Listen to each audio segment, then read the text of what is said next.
Got a good spinning wheel. There it is. We are live. How exciting. We'll wait just a few minutes to let folks join.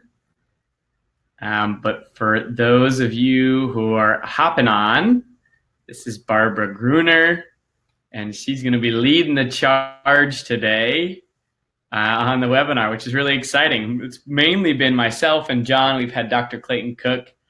We love bringing in outside experts to speak to some of the things that they know best. And so we'll let some folks join. And as you're joining, go ahead and drop into the chat where you're coming from and what your position is in the building. Today's conversation is all about combating staff fatigue. We're talking mindfulness. We're talking forest bathing. We're talking self-care.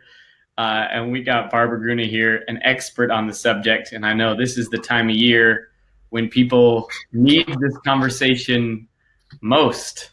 I just saw a video floating around the internet called Maycember, which is like, Did you see that? I did. Where it's just the home stretch and there's so much happening for parents and families and schools. And we got John Norlin in the house. I just want to say hi for a second.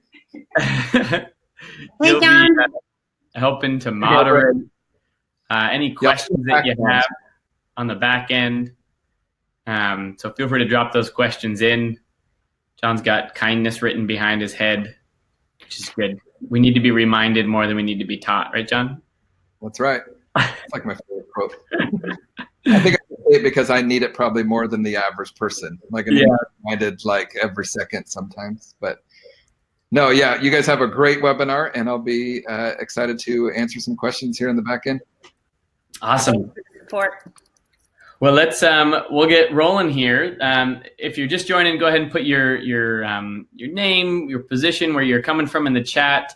And if you want to, just so everyone can see it right off the bat, obviously, if you hear anything today that inspires you or want to check out some of our other resources, you can find us on Twitter @Character, which is right there on the screen. And in the chat box, I just dropped in Barbara's Twitter handle, and she puts out amazing content all the time. One of the most active tweeters I know, and it's relentlessly good stuff.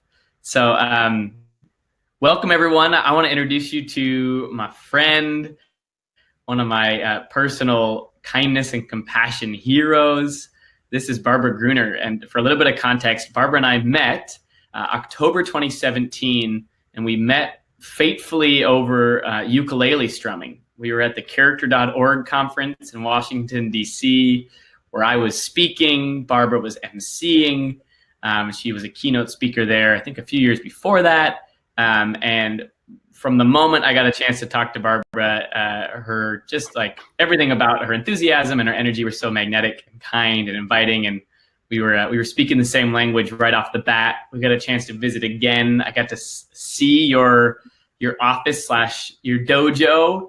Barbara was a counselor for over 30 years and worked K through 12.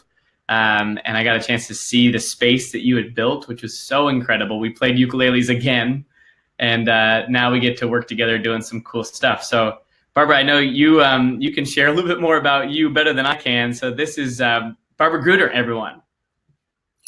Thank you, Houston. It has been a pleasure to work with you and John and to become part of the Character Strong team. I am excited about that. I'm in my encore career. As Houston mentioned, I worked for 34 years. I started as a high school Spanish teacher, and then I got a master's degree in counseling after my master's in education, and I became a school counselor. So I stayed with secondary for a little while, and then I like to say I defected when I found my niche in 2000, and I went to the land of the littles, and I worked pre-K through third grade until the last 3 years. I ended up in third, fourth, and fifth. So currently I'm working as a speaker, a life coach. As Houston said, also I'm a connected educator. I love to be on Twitter, just to send little nuggets of sunshine and wisdom and inspiration and joy, and maybe sometimes a little challenging to stretch and grow us and nurture that social and emotional side of the adult that we are, so that we can be our best for the kids that we're mentoring and growing alongside of. I do have a book. It's called What's Under Your Cape? Superheroes of the Character Kind. I have been a host of a podcast this last year called Character Speaks, and I love my work with Character Strong, not only presenting, but also helping write that purposeful people piece. I think it's going to be an amazing product, and I'm really excited for teachers everywhere to use it as they grow alongside their kiddos. I also work with character.org, which is where Houston and I met as a National School of Character site visitor. So it's a super fun opportunity when it's time for those assessments to be able to go into schools and evaluate their programs and see how I can help them take it to the next level. Let's talk self-care. When we don't care for ourselves enough, this might look like us. Can you resonate? Does that strike any chords? Speaking of the ukulele, this would be my cat, and she's a great napper. Houston and I were talking about naps right before we got on. And of course, just that idea that we need to rest and restore, whether it's at that peak hour of 3 in the afternoon when our energy is waning and we've just finished up a day at school, or whatever time of the day, whatever time, whatever season of the year. We can't afford to be that cat just lounged out feeling like go on without me. So self-care to me is not reactive so much as it is proactive. You certainly want to react when it starts to happen, the compassion fatigue or the fatigue at school, the fatigue, the physical, the mental, the emotional fatigue. But we're going to look at steps that you can take so that this doesn't become you. So that even though that's pretty funny and that looks really comfortable, that cat nap, so that you don't run out of steam and that it becomes crisis or emergency. I like to start with the Florence Chadwick story. In 1952, Florence Chadwick was a teenager, and she had already swum across the English Channel. She was dropped off in the Pacific Ocean off of Catalina Island, attempting to make it to the shores of California, somewhere around where you live, Houston. And it was very foggy, and it was cold, and it was chilly that day. And she could hardly even see the boats alongside of her, which is where the coaches, one of whom was her mom, would coach her from. After she swam for about 15 hours, she begged to come out of the water, and her mom said, "No, baby, you are almost there." But she couldn't stay the course that day. And when they pulled her out of the water prior to reaching the shore, she was told that she was less than half a mile from reaching her goal, half a mile from the shore, half a mile after swimming 15 hours. And when they interviewed Florence, a young Florence Chadwick, she said, "All I could see was the fog. I think if I could have seen the shore, I would have made it." And I think sometimes in our work as educators, as caregivers, just as human beings, and emphasis on the be and not the do, we are human beings and not human doings. When we get so busy doing, that we often get stuck in the fog and can't see the shore. So when we talk about self-care and mindfulness and whatever you do to practice self-care, we'll get to some actionable strategies. When we talk about that, it's so much more than theory.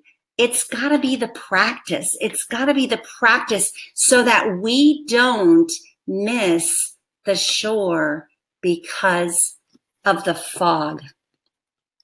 I found this when I was playing around with some mental health stuff. May is Mental Health Month, and I saw a something similar to this, a chart that said it was a continuum. I firmly believe that mental health is a continuum and that we're back and forth between healthy and illness depending on what happens to us. And so this was a pretty good chart for kids, but anything that we talk about today, I hope that you would be thinking, How does this transfer from me to the kids and then back to me? Because if we're going to be our healthiest self for our kids and for our positions and for the school family, the stakeholders, the staff, then we want to make sure that we understand not only what we're teaching them, it's for them, but it's also for us. So when we're in the green zone, when we're our healthy self, and you can find a million continuums and self-care wheels, and I would encourage you to find the one that resonates with you.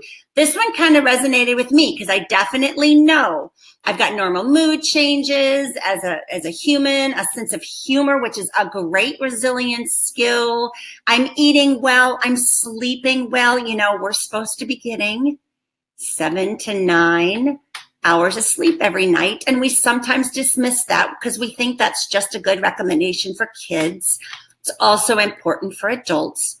I'm socially active. I have a good energy level. When something happens, say, for example, what's going on with me right now, there's a leaky pipe in the attic. And so we're going through some renovations. I move a little bit out of green into that yellow zone.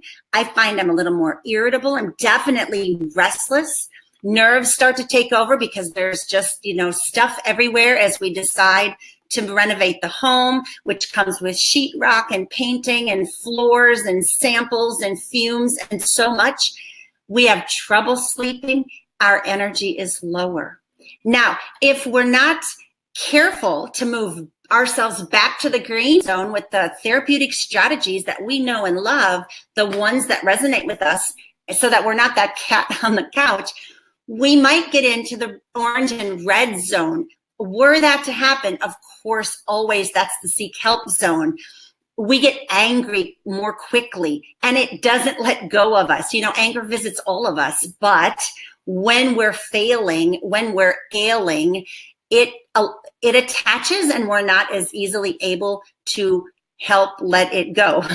We might, with kids, of course, see an academic decline. With me, I know it's a cognition, like I don't think as clearly. I jump to conclusions. I'm short. I've got disturbed eating patterns and perhaps sleeping. And when it becomes an illness, when, it could be a medical situation, it could be whatever, some therapy, some extreme case hospitalization. These are the things when I'm withdrawing. Kids, of course, sometimes jump to self-injury. Adults can as well, although hopefully we've got some coping skills. The panic attacks that just choose us, it can get pretty bad. So you can see that you want to stay in the green zone and be careful as you move out of the green zone that you employ those self-care strategies.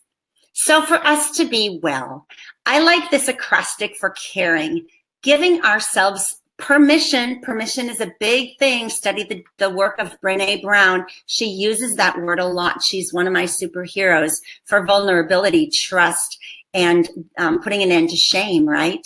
Give yourself permission to be. These are my 6 points. We're going to go through each of these as they relate to self-care.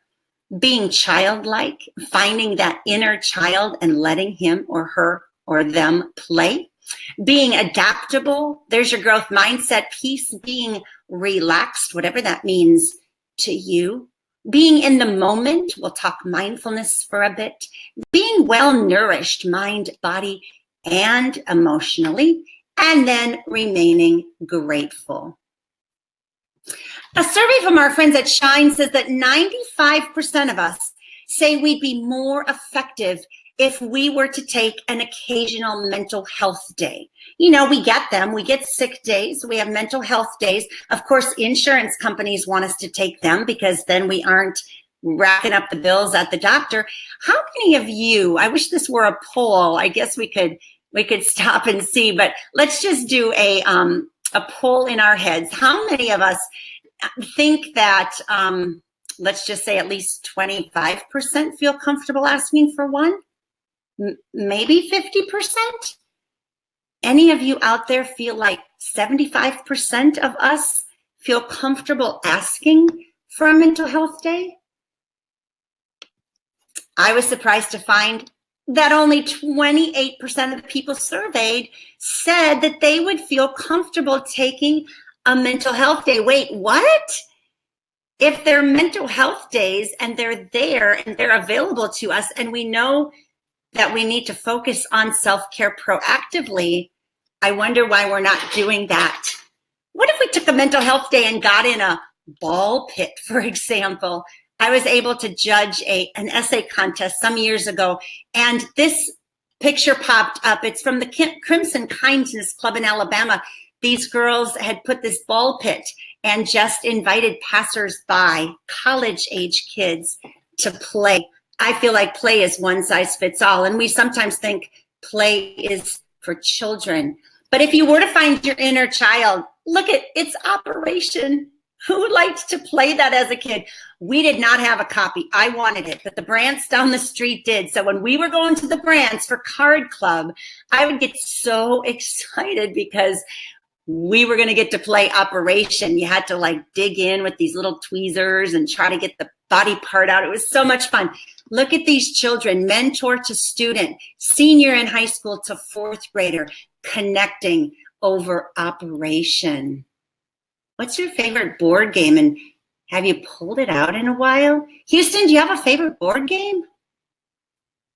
I have many favorite board games. My thinking right now is I just read this recently that the United Nations declared playtime a human right because of how good it is for your social emotional health. And that's not just for elementary age kids, that's for all of us. And I've gotten in the habit of playing a lot more. I do a game night of some kind just about every week with friends. And my favorite is one called Telestrations, which is a mix of telephone meets Pictionary. So you're passing a pad around and you draw and then you guess, you draw and you guess, and you quickly discover that illustration is way harder than it looks. And a lot of times the derivative of the original word is really fun. So it's creative, it's social, it's playful, and it's so good for my mental health for sure. Do you know, I read that same article. They said they were looking for a director of play. And I thought, oh my gosh, if I lived in England, I would totally apply for that job, director of play. The faculty that plays together at school, when I was part of a leadership team, it was so much fun to design opportunities for us to connect as a staff, to laugh together. Laughter is such a great resilience. And if you could hear the laughter in this picture right now, it's contagious. This was actually a potato launch. And so we have the principal in the field, and he was there to mark the potato. How far did the teams launch the potato? And then afterwards, we made potato soup. So don't worry, we weren't wasting food, but it was such a great way. You could do it with water balloons, I believe, as well. It was such a great way to just get outdoors after school and connect. I feel like the faculty that plays together stays together. That was C is for childlike. A is for adaptable. So important that we make sure that mindset. We all, according to Carol Dweck, have a fixed and a growth mindset. Play is just for children might be an example of a fixed mindset. But in his book, The Three Promises, David J. Pillay, a Wisconsin author, says that most people sit in the same seat and expect life to come to them. He challenges us then to be different, to change your seat and watch what happens as you come to life. I feel like that adaptability piece is so important, especially when obstacles come our way. We're asked to get on out of that comfort zone, which is where it's so comfortable. Get out of that cocoon, shake things up a little bit, and grow. And sometimes that's super scary. But until you're willing to change and grow, you're never going to have anything new to offer. And that's going to be a piece of feeling good about yourself and a piece of caring for yourself, stretching and growing. Now, in my case, it was being transferred kind of against my will. And I thought I was in a dark place. I thought I had been buried because my niche was with the littles. And when they asked me to take my third grade and move on next door to fourth and fifth, I thought I was buried. It was really, really hard for a little bit of time. Then I saw this quote. Sometimes when you are in a dark place, you think you've been buried, but you've actually been planted.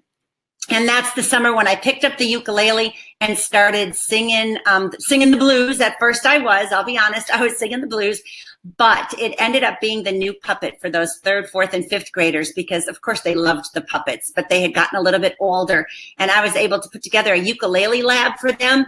Never underestimate the power of music, whether it's strumming on a ukulele or just playing it on the radio. Get your music and get into a jam, because that's another really nice way to unwind and relax. As you're adaptable and you're relaxing, don't forget that being mindful invites us to unwrap the present. I love the mantra, be where your feet are, because it really encourages us to put the phones away, to minimize distractions, and to just enjoy what we're doing. In this particular scene, we had the kayaks out on Lake Friendswood. And it was kind of funny because my son Jacob said, Mom, if you're filming a mindful moment, are you really where your feet are right now? And it's so great when your kids come back and challenge what you've been preaching. I don't know. Make sure you're living it. But I just had to say, yeah, you're right. However, this is so beautiful right now. And as soon as we snapped that picture, I got my mindful moment on film. Then we put our cameras away and just enjoyed the ripple of the water and the color in the sunset. To be where your feet are, to just be in the moment rather than rushing in your mind from pillar to post and checking off your to-do list. I love when Houston and John talk about your to-be list. Houston, you want to jump in? I love when you guys go, not only what's on your to-do list, but what about your to-be list? Yeah, there's so many things about this little moment that I love, Barbara. One of them is, I remember one of the first times we hung out, you said that this was like it was either maybe last year or this year's mantra was be where your feet are. Yeah. Mm-hmm. And I love I think that's a great reminder that, my friend Jackie, her 2019 mantra is embrace being a beginner. What a great mantra. Yours, be where your feet are. And I think like having a touchstone like this is such a critical self-care technique that we don't get overwhelmed by trying to do all of it at once. But we get really disciplined to say, no, this year it's okay that I'm just laser focused on this one thing. And I suppose to your point a little bit, our to-do lists are forever long. Right? They're always going to be there. And I think we tend to lean into to-do lists because they tend to be very concrete. Versus something like mindfulness or self-care for many people tends to be more abstract. And the abstract things we think, oh, we'll get to those later. But I know how to check off the concrete things. So I'm going to do those things first. And I think one of the things that we challenge is, what would it look like if we had to complete our to-be list before we got into our to-do list every day? Like, what if we focused first and foremost? And it's something I've been trying to discipline myself on. I've been home for a couple weeks, and my whole goal is that for the first hour of my day, my phone's not involved. I spend time writing and gratitude, reading, and meditation. That's like the first hour of my day. And it's really hard, but that's my to-be list. And my to-be list is more important than my to-do list. So making time for that is so critical. And I think it relates a lot to be where your feet are. When we can make time to be present in our life, and that's really, it's an exercise in that, making time for it, to show up and be totally present. Not only is it a gift and healing, but I think it's also, the research would tell us that restorative breaks in our day are disconnected breaks. So when we multitask and we take out our phone and we just check something real quick, the value of break time diminishes really quickly anytime we find ourselves task switching. They say the healthiest breaks are in nature, and they are those people you choose to be around. So taking a walk in nature with people you care about and being totally present to that moment is one of the healthiest breaks we can take, even if it's only 5 minutes. And unfortunately, I think one of our fixed mindsets might be that self-care is selfish, and it is not. We simply can't serve from an empty vessel. So that self-care time, being out there in nature or wherever you choose for that to be. I love the idea of choosing blue spaces. So again, those sunsets, we sit by our pool and watch sunsets. We look for the sunsets wherever we travel. And I saw on todaysmama.com that there was actually some research around the benefits of water, reducing depression, increasing creativity, de-stressing, and changing our perspective. So then actually, I think like empathy might be a byproduct of that and get us a chance as we're done building ourselves up and fueling our own vessels to look outward and say, now, whom can I help? So some of my favorite mindfulness strategies include dedicating your car rides to someone that you love, sometimes turning off that radio. I love the radio. I'm able to hear the music and really relate. I love the podcasts, but sometimes just riding quietly in your car with a dedication to honor somebody that you're grateful for, somebody that you love. Perhaps it's prayer or meditation time, just a dedication. Another one, Houston, you kind of spoke to this, starting your day without that device, unplugging from our screens and plugging in to those around us. That morning ritual has been such a blessing for me as well this year, as I don't have to rush to get to a school and I just have some time to wake up slowly and grab those rituals. I love the mantras. Here's a fun one. Now, here, this. It's just a chance to quiet your mind, and you can make it tangible by tapping it out. You can use 2 fingers and just cross that midline. Teach those kids, peace begins with me. Be where your feet are. Now, hear this. Embrace being a beginner. And then you can make it a little more tangible for your littles. I love the idea of mindful eating. If you've never tried a chocolate meditation, go ahead and search that. Pull out a Hershey's Kiss and listen to the unwrap and smell it and imagine it and put it on your tongue without biting. Just savor it. It is such a fun way to eat. And once you've started mindful eating, you can do it with a raisin as well if you don't want the chocolate. You'll never want to eat fast food again, for sure not in the car, because fast food by nature of what it is suggests that you should eat it fast. And that's kind of counterintuitive to that mindful eating piece. Also to drink the recommended amount of water. Water is a mood elevator.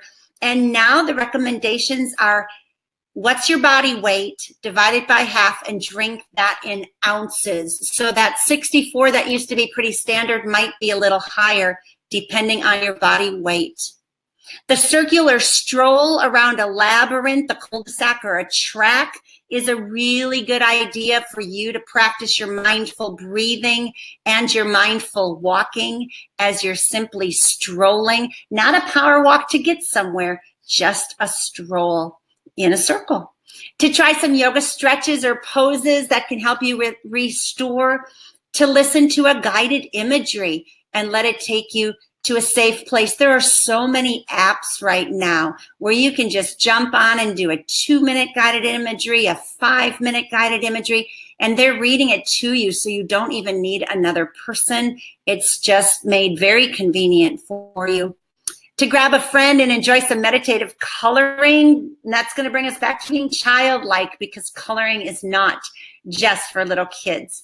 And then probably the most magical is to breathe. The power of mindfulness lies in your breath. Houston, do you have a favorite deep breathing strategy? Yeah, it's the, the 4-7-4 technique, where you in for 4, hold for 7, out for 4. Or in the military, they call it square breathing, which is another Brene Brown technique. It's the 4-4-4. So it's in for 4, hold for 4, out for 4, rest for 4. So it's a square, 4-4-4-4. Yeah. And the there's so much research around how intentional mindful breathing activates your parasympathetic nerve system and makes sure that, it's naturally anxiety reducing. I just recently had the flu. I don't like needles, and I had to get my blood, or not my blood drawn, but I had to get my fluids put in. And I hate needles, and the doctor messed it up on the first time. And so I was getting lightheaded and freaking out, but I've been practicing. I tried to do 30 days of meditation for the past 30 days. Just a little accountability thing. And I found myself going right to that breath, and I was able to calm myself down in a situation where literally I would normally pass out. So having that practice, right? It's like that proactive preparation to react in those moments. When we had Dr. Clay Cook on here, we were talking about the prompt method, coming prepared with a redirection strategy, so that in the moment where you're experiencing emotional overwhelm because your student's misbehaving and it's triggering for you, you have something already prepared to respond in that moment. To me, it's the same thing. We practice mindful breathing in moments where we don't need it so that it's available to us when we do. Yes. One of the kids' favorite was the 5-finger tracing, and you're just starting down here, and as you take your deep breath, you're breathing in, holding it, and then exhaling. And you can add your mantra: inhale, courage, exhale, worries. And they don't even have to raise their hand. That hand in their lap, and they've got 5 deep breaths, and they've added their mantra. It's pretty significant. I've also heard about backward breathing, which is exhaling first. That's an interesting one to try to do. And then, of course, the box breathing, the square breathing was always a fallback for us because we had quite a few kids over the years with military background, and they knew about that one. That's the military go-to. Never underestimate the power of your breath. Forest bathing. Oh, look, my family. Forest bathing has Japanese origins. It's not necessarily new. I think it dates back to 1990. It's a little bit different from just taking a walk, even though there's nothing wrong with just taking a walk. Or a hike, when you're in the nature, you're actually breathing in all of the benefits. You could almost just stay in one spot rather than on the move. And breathing in all of the benefits, the oxygen from the trees and the different colors and the feel of the vitamin D that the sun is providing on your skin. And you actually just like meditate in the forest without, like, it's a little different from a hike because you're actually planting for a little while and just taking it all in. There's a lot of research on forest bathing if you want to look it up and know a little bit more. The benefit of non-doing, of just being. The magic seems to lie in the breath. I love this. Recently, I researched the average human takes 25,000 breaths a day, really somewhere between 17 and 30,000 breaths a day. But I wonder if you thought about just today, how many of those were intentional? Because as you said, Houston, it brings a lot of calm. It brings a lot of science. It's actually, for our brains, magic, right? But we have to be able to do it with intention because it's so automatic. It doesn't require intention. So if you want to use it to breathe in that benefit of the breath and non-doing, of just being in the moment where your feet are, then you'll get good at practicing that. It's called a practice because it takes practice, like every day. I love the Zig Ziglar quote where he was asked about motivation. Well, I already got motivated. Do I need to keep getting motivated? And Zig Ziglar said, it's like bathing. You kind of have to do it every day. And I would say that certainly follows for the breathing with intention, the on purpose mindfulness, so that we're able to bring our wandering minds back into the moment for that booster shot of inspiration, joy, and self-care. So that takes us from the R, when we're relaxing, to the N, what's on our plates. It's not a pyramid anymore, it's a plate. ChooseMyPlate.gov. And when I was raising the children, it was really important to us that we would give them a variety of colors. You know, they had to have some greens and some yellows and some browns. And if we had really too much starch, you could tell because of the color. And the kids got used to, Mommy, we're at McDonald's. There's not a lot of color. And I'm not dogging McDonald's. We love our Happy Meals. But I was so happy when they added, what did they add? Apples, right? For a little bit of crunch and a little bit of color. It's so important for our whole self to consider not only what's on our plate for our body, but also our brain and our emotions. Our brain is a muscle. We didn't always know this, but with brain imaging now and all of the neuroscience that's been going on, we know that our brain is continually growing as we challenge it. Neuronal pathways, and we can see what habits do in our brains. So a couple of years back, I wrote for Free Spirit Press, The Counselor's Corner, and this is an adaptation of something that I wrote for them, Free Spirit Publishing blog.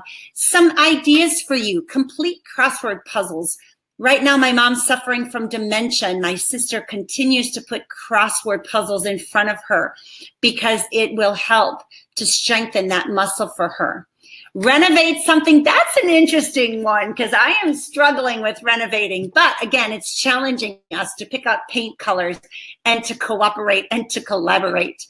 Read some inspirational material, crochet, sew, or knit, something that's not going to stress you out. We had a knitting club at school and we used it therapeutically. And some of our most challenging students would just roll the balls of yarn to prepare us for the knitting club because you could get 3 balls out of one skein. And just that soothing, the tactile of the yarn and the repetition of the rolling was so, so therapeutic. Studying a foreign language, spending time creating in the kitchen, keeping that growth mindset. Remember, we are a hybrid of both fixed and growth. So you want to get to the growth, even just thinking optimistic thoughts. Which one would you like to pick, Houston? I was just looking at this journaling by hand in words or illustrations. One of my reflections recently is how important it is to close the gap for me between creativity and action. So like having a creative thought and then actually doing something with it. So much of my work feels like I have an idea and then there's lots of steps to execute. And what a gift it is to close the gap between what we think and what we do. For me, I do that through dancing, but I also find a lot of joy recently, and I've started to try to make more art. That it's almost like a journaling process, but you put the pen to paper and just see what happens. Is such a therapeutic thing for your brain to engage. Like immediately, I think something and I see it happen. Is a really good gift for me over the past couple of weeks. Excellent. Mr. Gruner loves the ancestry one. He's always on genealogy, researching, wanting to know where we came from, and it's for him a predictor of where we're going. Your body is meant to move. So again, the recommended amounts of water, the nature hike, the sunshine, the vitamin D. I like the ambling or the strolling, walking your dog. Of course, your pet is great therapy. There's your dance lessons. Houston, is it Zumba that you're doing? Oh, I wish. No, a little bit less structured. Okay. A lot of fun. Getting plenty of sleep.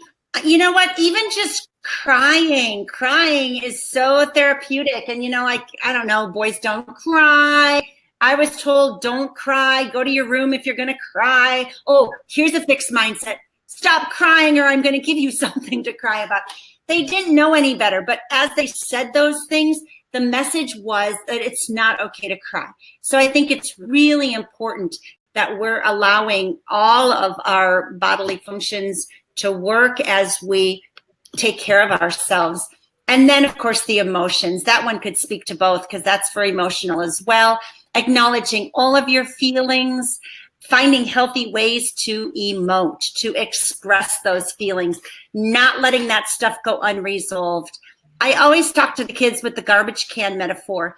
we've got garbage in and garbage out, right? Well, if the garbage goes in and we don't take the garbage out, what results is smelly garbage, right? That could be kind of likened onto depression because you're not letting those emotions out, the good, the bad, the ugly. And when you don't let them out, it's like not taking the garbage out, right? And then it just rots or decomposes in your brain. So we talked a lot about emoting. I had feeling tiles on the ceiling. That's that whole social and emotional kick now. And it's not a kick so much, but I'm so glad it's trending back because it's important that we allow our children to feel and that we as the grownups around them model that. The gratitude piece, the solitude, spiritual renewal, whatever that spiritual side is for you, not so much a religion, but just that we meet those social and emotional needs where they are. Let's see. Ideas for sprinkling kindness on yourself, because kindness is not just for others. Delegating tasks to capable others, decluttering. Oh my goodness, we're doing the whole, does it spark joy? Because if it doesn't, it's going to Goodwill. It's really fun to declutter. Again, there's the kid in yourself. There's the water and the savoring. Oh my goodness, even if just for today, slowing down and savoring, writing inspirational stuff, maybe posting it on the walls in the bathroom at school or in the teacher's lounge. Teachers need inspiration too, especially since we're always the ones who seem to be working on giving it out. I love this Karen Salmonson quote because it really it was a word I had not heard before. I think she made it up. View your life with kind sight. And basically, instead of saying, what was I thinking, which, by the way, when you start to ruminate, that mindfulness can help get you off of that hamster track or wheel. Instead of what was I thinking? What was I thinking? Oh my goodness, woe is me. Ask the kinder, more gentle question. What was I learning? And that also speaks to the growth mindset piece. If we can celebrate failure or whatever perceived failure as growth opportunities and learning, then we're celebrating rather than shaming or berating, which will do wonders for our self-care and self-regulation. Gratitude, it's important to make it beyond just a feeling. It is a verb. Looking for 3 thankful things every day, writing them down in that joy journal, placing those Daymaker phone calls, like to just pick up the phone. One of the best Daymaker phone calls for me during, Counselor Week one year, my AP picked up the phone and called my dad up in Wisconsin to say, Mr. Natsky, this is Mr. Whitlock. These are the reasons I love working with your daughter. Like, I'm a grown-up, right? My dad is reduced to tears. I'm reduced to tears. Now we're crying, which we have already talked about is good for the soul. And it was amazing for him to show gratitude to my father that way. Sending kind texts, sharing an uplifting song or a message. There's that inspiration again. And then those handwritten thank you notes. Which one jumps out at you, Houston? Well, I know that you have sent my mom a newspaper article, so this is how goodness gets passed on. I didn't know that story, Barbara. That's such a cool, what a great AP to make the phone call to the parent of an educator and say what a gift it is to have your son or daughter person working at our school. That one jumps out to me always. You just sent me a picture of a postcard that I'd written to you. And I know you had sent my mom an article of when I spoke in Friendswood. You took the time to send it to my mom, which made her proud, but included in it was a note thanking her for being a great mama. So that one, what a nice feedback loop of gratitude that is, right? I feel good. My mom feels good. I feel good because my mom feels good. I'm happy with you because you made her feel good, but you also made me feel good. It's so much good at once. So thank you for taking your AP's inspiration and passing it along. This is a Templeton Templeton Foundation graphic or infographic. I love the one that says overall positive people live 7 years longer. So say you wanted a few extra years, not that you're grateful just to get those years, although you will be grateful for those years in the end, but just that there are benefits to positivity and gratitude. Gratitude in all things, in all things. And then this quote that taking care of yourself doesn't mean me first. It simply means me too. And if you can see the shadow of my airplane encircled by a little rainbow, I caught that on the way home from California, Houston, when you and I were supposed to present together and then you had the flu. So I thought that was kind of a fun picture because you can kind of see us, and it's kind of a me to we thing because that's our plane, but we're flying over the universe. And I just have one seat on that plane, but we had just come back from a session where we were able to inspire over 100 educators. I just love the contagious, the infectious, the power of what we're able to do. Which brings us to the last slide, my friends. We cannot overflow if there is no flow. So I think it's an important question, and I try to ask myself every day, how will my enthusiasm, energy, and passion ripple out today? So with that, I give you my permission, our permission. You have permission to rest, to restore, and to replenish every day, every moment of every day. And when you start to struggle, you have permission to reach out for counseling support, whether that's with a professional counselor, because many workplaces offer an employee assistance program, an EAP, or maybe you're just reaching out to your faith organization, which oftentimes has counseling available. Maybe you're reaching out to your school counselor. If you're in a building where there's a school counselor, maybe you're just reaching out to family or friends. Never underestimate the power of reaching out to the people who love and care about you to help you on your self-care journey. I would absolutely plead and beg with you to please resist the urge to go it alone. Sometimes it feels like we're going to get there. And if I'm going to get there, I just need to do it myself. But there is so much self-care, power, and healing. It's so cathartic to take this world that we live in, these lives that we are so blessed to have, and go from me to we, so that you're not alone, so that you're able to tell other people that they're not alone, because you've done such a bang-up job to take care of yourself that you're extra able and willing to care for and love others. That's it. Thanks, Houston. Thank you, Barbara. What a gift you are. Just your perspective, your earned perspective of doing it for many years, K through 12, not without its trials and tribulations along the way. But as we talked about earlier, that so much of self-care is the proactive preparedness for moments when it's not going well. Right. And it's the perspective that these things are worth making time for. One of my favorite quotes from Brené Brown is, she says, the most compassionate people are also the most boundaried, which feels counterintuitive.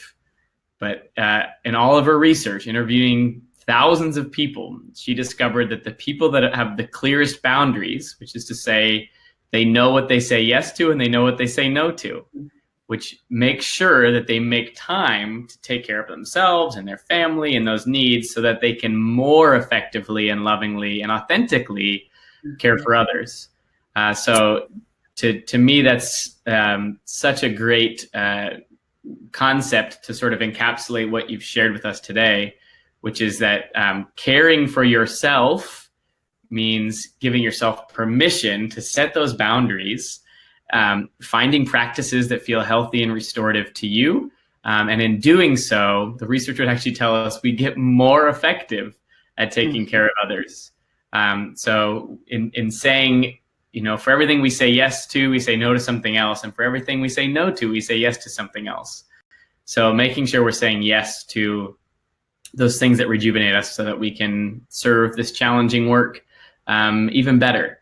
And to what you said earlier, Barbara, those educator training days to me are so restorative, and it's some of the feedback we've been given by a lot of educators.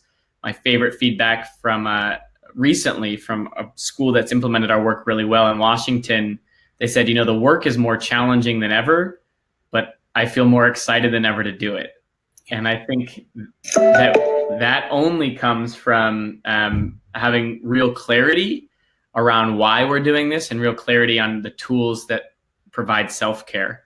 So we want to be an organization that helps with that, which is why I think our educator trainings are one potential way to take care of yourself. They're great PD days. When we say PD, we mean personal and professional development. Yeah. So we're talking mindfulness, we're talking strategies that are relational. We talk play a lot and simple ways to engage in play, staff to staff, student to student, student to staff.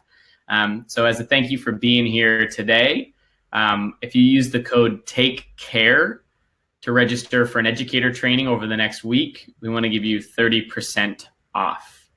So if you're interested in coming to one of our educator trainings, we just had a bunch of new updates on the calendar, and they are now just about in every corner of the country right now, which is really exciting. We just put one on the calendar for Nashville, another one in Boston, more in Texas. We're doing our first 2-day trainings in Texas this summer.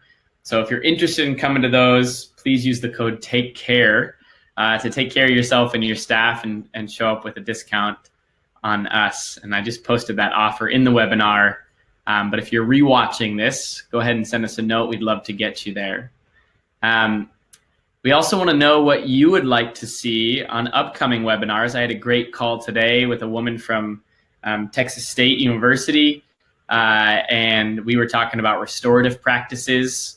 Yeah. And from a tier 1 perspective, but also from a tier 2 and tier 3, we have a lot of research and tools around being proactive in our classroom leadership to prevent getting to those next steps of discipline, but knowing that all schools have to deal with that discipline piece. How do we do it relationally and thoughtfully and empathetically? We're going to host a webinar on that coming up, but if you ever have any ideas, feel free to contact us or tweet at us. Our Twitter, again, is @character, and the website is characterstrong.com. You can always drop us an email there. This has been Well-Being, Tips for Combating Staff Fatigue with an absolute self-care and kindness and character hero, Barbara Gruner. Thank you so much for your time and your gifts today. Absolutely. Thank you so much for having me. It is a blast to go to one of those PD sessions. So I would just put a plug if anybody wants to join us, whether it's me or Houston or one of the many talented team members, that you would sign up and treat yourself to that play date. I like that. It's personal development, professional development, and playful development. Yes. Well, thank you everyone for being here live. And I know many of you will also be rewatching this. We'll post this shortly in a few hours here today. We'll put it up and send it out, a replay. Feel free to share with any of your friends who would benefit from the self-care inspiration with Barbara Gruner. And know that those couple slides where we talk about body, mind, and emotions, we're going to make a little PDF packet so you can have that to print out as quick reminders on ways to practice. So we'll send that along, as well as the link to see Barbara's original post on that. And the slides from today, all of those things will be sent in the follow-up email, as well as a link to Barbara's Twitter and ways you can find out more about the work she is doing. So thank you all for being here. Thank you, Barbara, for your heart. And we'll see you all on the next Character Strong webinar or on the Character Strong podcast. Talk to you soon. Take care.